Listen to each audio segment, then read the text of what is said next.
නෙමෙයි ඔයි. තව ටික වෙලාවකින් තමුසේගේ ජීවිතේ වටිනම දෙයක් ලැබෙන්න හදන්නේ. ඔය ටික වෙලාවකට ඇඟේ පතේ අමාරු නතර කරලා පොඩ්ඩක් ඉන්නවා. මෙහෙන. මෙන්න මෙතනින් ඉන්නවා.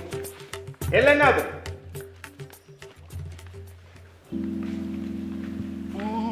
ఛీ పడత్తేరే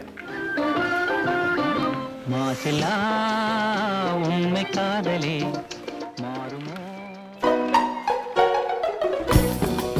මල්ලි මං ඔතන උදේ සෙරෙප්පු දෙක තියලා ගියේ මං ඔතන ඔබ පස්සේ බා කෝ බස් සෙරෙප්පු දෙක අයියා ලයිසන් ගන්නද නෑ මේ සමෘද්ධි සහනාදර ගණ්ඩාව ඉව හාල් පුල් එක කවුද බම්බු අයියා ට්‍රේනින් යනවා මන් දැකලා නෑ ට්‍රේනින් මේ ජනකට උඹට කියන්න මල්ලි කටාර් වල අවුරුදු 10ක් එක දිගට ඔය රෝදෝ 25 30 තියෙන ලොකු 10 වීල් ඒ ලෝප එකෙක් මම එතකොට Gajaba super cross formula 1000 ඩුකාටි ගෝනි free එතකොට මොකක්ද අර වැල්ලවත්ත සුපාටා මේ ඔක්කොම පැදපු එකෙක් යකෝ මම බලන්න කියන්න මල්ලි ඔය ඩිලන්ත මාළගම මහත්තයා ඉන්නවනේ ඒ එතුමා ඉන්න තැන හරිනම් කවුද ඉන්න ඕනේ මේ ජනක එදා ඒ රේස් ඉන්ටර්විව් එක තියෙන දවසේ මට යන්න බැරි වුණා. මේ කුඹුරු ඇපිරිල්ලක් තිබ්බ බං ධම්මිකයට අත්තමත් දෙන්න තිබ්බා.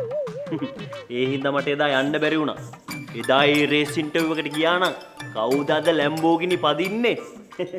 දිලන්ත මාළගමුවනේ සිම්පන්චි ගොනෙක්නේ. යකෝ ජනක මේ ජනක. එහෙව් එලෝපු මට මේ සිසිකි මරුටිය